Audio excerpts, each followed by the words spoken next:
The letter arrived in a glossy envelope, the kind meant to impress. It announced that the HOA would be upgrading community security by installing digital smart locks on every home. Participation, it said, was mandatory. For 78-year-old Walter Henson, the letter felt less like progress and more like a threat.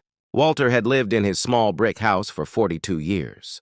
The front door still held the same heavy brass lock his late wife had chosen because it was simple, solid, and didn't rely on batteries or Wi-Fi.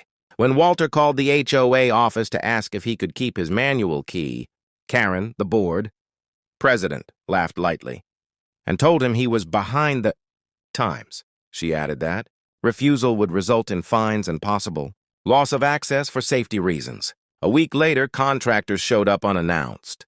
Walter stood in the doorway, cane in one hand, deed folder in the other, and told them they weren't authorized to touch his door. They left, but the pressure escalated.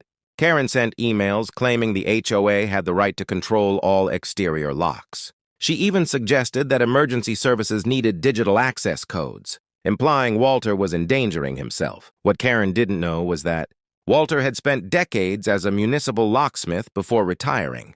He understood locks, access laws, and, most importantly, property rights. He calmly requested in writing the specific covenant granting the HOA authority over individual entry mechanisms. None came. Instead, the HOA tried a new tactic. They remotely deactivated the community gate fob assigned to Walter, assuming compliance would follow. That's when things unraveled. Walter still had his original manual gate key, issued by the county when the neighborhood was first developed, years before the HOA even existed. Using that key, Walter entered as usual and mailed certified letters to the board, the HOA's attorney, and the city housing office.